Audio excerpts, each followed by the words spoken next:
నమస్తే అండి. Happy marriage bureau. నా పేరు మాధవ్ కాటాబుత్తల, కేపీహెచ్పి హైదరాబాద్ అండి. అసలు అమ్మాయిలకు కానీ అబ్బాయిలకు కానీ పెళ్ళిళ్ళు ఎందుకు లేట్ అవుతున్నాయి? ఈ లేట్ అవుతాకి రీజన్స్ ఏంటి అంటే ఎవరికి వాళ్ళ వైపు నుంచి వాళ్ళ చిన్న చిన్న పొరపాట్లో వాళ్ళ తప్పులో వాళ్ళకి తెలియదండి. ఇది ఎదుటి మనిషికి తెలుస్తుంది. ఇప్పుడు నేనున్నాను, నేను చెప్పేదానిలో ఏమైనా పొరపాటు ఉంటే మీకు తెలుస్తుంది, కానీ నాకు తెలియదు నేను చెప్పింది కరెక్ట్ అనుకుంటా. అలా ప్రతి పేరెంటు వాళ్ళ పిల్లల గురించి అలా ఆలోచించుకుంటారు. ప్రతి పేరెంటు వాళ్ళ పిల్ల చదివిన కాలేజీనో వాళ్ళ పిల్లోడు చదివిన కాలేజీనో చాలా గొప్పగా చెబుతారండి. ప్రతి పేరెంటు వాళ్ళ పిల్లలు చేసే కంపెనీని కూడా చాలా గొప్పగా చెప్పుకుంటారండి. ప్రతి పేరెంటు వాళ్ళ పిల్లల్ని అందగాళ్ళు అందగత్తెలే అనుకుంటారండి. కానీ నేను అందగట్టినా నేను మా అమ్మ మా నాన్న చెప్పడం కాదండి, నన్ను బయట మనిషి చెప్పాలండి. ఓకే, ఇక్కడ ఫస్ట్ మొదటి అడుగులో తప్పటడుగు ఇక్కడ పడుతుందండి. రెండో తప్పటడుగు వచ్చేటప్పటికి ఆశలు అంతస్తులు నడుస్తున్నాయండి. ఇప్పుడు 5 లక్షల ప్యాకేజ్ అమ్మాయికి 15 లక్షల ప్యాకేజ్ అబ్బాయి కావాలి. మళ్ళీ గ్యాప్ వచ్చేటప్పటికి 3 సంవత్సరాలే కావాలి. ఓకే, మ్యాక్సిమం అయితే 5 సంవత్సరాలు. ఇంకా వీలుంటే మీరు మా అమ్మాయికి ఒక 6 నెలలు సంవత్సరం చిన్నోడైనా పర్లేదండి అంటున్నారు నా దగ్గరికి వచ్చిన తల్లిదండ్రులు. ఓకే, మరి 1 సంవత్సరం చిన్నోడయ్యుండి అమ్మాయికి 5 లక్షల ప్యాకేజ్ ఉంటే ఆడికి 15 లక్షల ప్యాకేజ్ ఎలా వస్తుంది? సేమ్ చదువులు సేమ్ ఏజ్లే కదా. అది దానికి లాజిక్ లేని మ్యాజిక్ అండి అది. ఇంకో పాయింట్, వీళ్ళు 10 లక్షలు ఇస్తుంటే అక్కడ 1 కోటి 2 కోట్లు ఉన్నోడు కావాలి.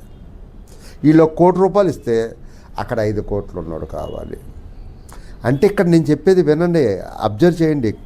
కోటే చెబుతున్నా కానీ మధ్యలో మనిషి, ఆడి మనస్తత్వం, ఆడి బిహేవియరు, ఆడి పెళ్ళాన్ని చూసుకునే పద్ధతి ఏమీ ఏ పేరెంట్ ఆలోచించట్లేదండి. ఓకే, మొన్న ఒక ఆర్థోపెడిక్ డాక్టర్ అనుకుంటా వాళ్ళ మదర్ వచ్చారు అటు ఏపీ నుంచి. 14 ఎకరాలు ఉందంట ఆవిడికి. 10 ఎకరాల కట్నం ఇచ్చే అమ్మాయి కావాలన్నారు. నేనన్నాను, అమ్మ ఒక్కో చాట ఎకరం 20 లక్షలు ఉంటుంది, ఒక చాట 30 ఉంటుంది, ఒక చాట 50 ఉంటుంది, ఒక చాట 70 ఉంటుంది, ఒక చాట 2 కోట్లు కూడా ఉంటుంది. నీకు 10 ఎకరాలు కలిపి ఇంత లంసం అమౌంట్ కావాలా, లేదా 10 ఎకరాలే ఉండాలా అన్న. ఆవిడకి 10 ఎకరాలే ఉండాలంట. మరి ఆవిడ మ్యాజిక్ ఏంటో ఆవిడ లాజిక్ ఏంటో తెలియదండి. అంటే ఒక్కొక్క మనిషి ఆలోచన ఒక్కొక్క రకమని చెబుతున్నానండి. ఇక్కడ నేను ఎవరిని కించపరచట్లేదండి, ఎవరేమనుకోవద్దు. నేను అన్నది ఏంటంటే, అమ్మ ఈ 10 ఎకరాలు 4 కోట్లు ఉంటుందేమో వీళ్ళు ఇచ్చే 10 ఎకరాలు. ఆ 4 కోట్లున్న 2 ఎకరాలు 3 ఎకరాలు ఉన్నోడిని కూడా ఉన్న అమ్మాయిని కూడా చేసుకోవచ్చు కంటే ఆవిడ కాదంది. ఓకే, ఇలా ఒక్కొక్క ఆలోచన ఒక్కో రకంగా ఉందండి. ఈ లేట్ అవటానికి అదొక రీజన్ అండి. ఇంకో రీజను అందం మీద పడిపోతున్నారండి అందరూ. ఎవరి తల్లిదండ్రులకి వాళ్ళ పిల్లోడు అందమే కదండి, అవతల పార్ట్నర్లు ఇంకా అందంగా కావాలని కోరుకుంటారు. అదే లైక్ మహేష్ బాబు, ప్రభాసు, ఇటువైపు అమ్మాయి వైపు వస్తే నయనతార, ఐశ్వర్యరాయి, లేదా పాతకాలం సౌందర్యాలు ఇలా ఉండాలని కోరుకుంటారండి. ఈ అందం ఎంతకాలం మెయింటైన్ చేస్తారండి? ఒక 3 ఏళ్ళు చేయగలరా, లేకపోతే 2 డెలివరీ వరకు చేయగలరా? ఆ తర్వాత ఏంటండి, ఈ మొగుడికి ఆ భార్య అలవాటు అయిపోద్ది, ఆ భార్యకి ఈ మొగుడు అలవాటు అయిపోతాడు. ఇక అక్కడ అందం ఉండదండి. ఓకే, మరి ఆ అందాన్ని ఏమైనా కొరుకు తిన్నాడా? తినలేరండి. ఆ ఎంజాయ్ చేయటమే. ఆ తర్వాత ఎంత అందగత్తే అయినా కొన్నాళ్ళకి లైట్ తీసి సంసారం చేసుకోవడమే కదండి. మరి ఇది పిల్లలకు అర్థం కావట్లేదండి. తల్లిదండ్రులను చెప్పలేనటువంటి విషయాలు. కొంచెం ఇలా బోల్డ్గా మాట్లాడుతున్నాను మీరు ఫీల్ అవ్వద్దండి, తెలుసుకుంటారని చెబుతున్నా. దీనివల్ల మీ మ్యారేజ్ లేట్ అవ్వకూడదని చెబుతున్నా. ఏంటంటే 30 ఏళ్ళు, 32 ఏళ్ళు, 35 ఏళ్ళు. మొన్న ఒక మదర్ ఫోన్ చేశారు, క్యాస్ట్ రాజులు, బాబుకి 42 ఏళ్ళు, అతను ఇప్పుడు పెళ్లి చేసుకోవాలనుకున్నారంట.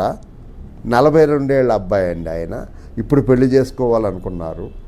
ఓకే, ఆవిడికి సేమ్ క్యాస్ట్లో కావాలి, మంచి అమ్మాయి కావాలి, వీళ్ళ ఫ్యామిలీకి తగ్గట్టు అమ్మాయి. వీళ్ళ ఫ్యామిలీకి తగ్గట్టు అంటే అతనికి యూకేలో ప్రాపర్టీ ఉందండి, యూఎస్లో ప్రాపర్టీ ఉందండి, బెంగళూరులో ప్రాపర్టీ ఉందండి, వైజాగ్లో ప్రాపర్టీ ఉందండి, హైదరాబాద్లో ప్రాపర్టీ ఉంది. ఒక్కడే అంటే ఎంత లేదన్నా ఒక 100 కోట్లు ఉంటుందండి.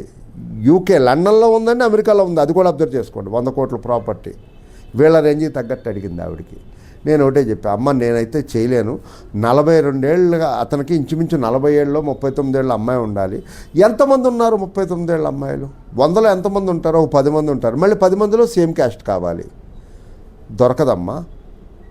మీకు ఇంకా పిల్లోడికి పెళ్లి చేయాలి అనుకుంటే చుట్టాల గురించో పక్కాల గురించో లేకపోతే వీధుల్లో వాళ్ళో ఇళ్ళ దగ్గర వాళ్ళో మీరు వాళ్ళందరినీ వదిలేసి మీ అబ్బాయికి ఒకటి తోడు తేవాలనుకుంటే కనుక వేరే క్యాస్ట్ వెళ్ళండి. ఫస్ట్ పాయింట్, ఏ క్యాస్ట్ అయినా అనుకోండి. సెకండ్ పాయింట్, ఒకవేళ అక్కడ కూడా సెట్ అవ్వలేదు, పిల్లలు లేని సెకండ్ మ్యాచ్ అమ్మాయిని చేసుకోండి. అబ్బాయిలు మీరు ఏమనుకోవద్దు నాన్న, నేను ఇలా చెబుతున్నా అనుకోవద్దు. ఎంత తొందరగా మీరు పెళ్లి చేసుకుంటే మీకు అంత తొందరగా పిల్లలు పుడతారు. అంత తొందరగా పిల్లలు పుడితే మీరు అంత తొందరగా సెటిల్ అవుతారు. మీరు ఎంత తొందరగా సెటిల్ అయ్యారు, పిల్లలు పుట్టారు, వాళ్ళని స్కూల్కి పంపిస్తే అంత తొందరగా మీకు పిల్లలు పెద్దోళ్ళు అయితే మీకు సపోర్ట్గా ఉంటారు రేపు 30 ఏళ్ళ తర్వాత. ముందు రేపు 30 ఏళ్ళ తర్వాత కూడా ఇప్పుడు ఆలోచించండి. ఇవాళేదో అందాన్ని కొరుకు తింటాం లేకపోతే ఆస్తుల్ని నములుకు తింటాం అని కాదండి.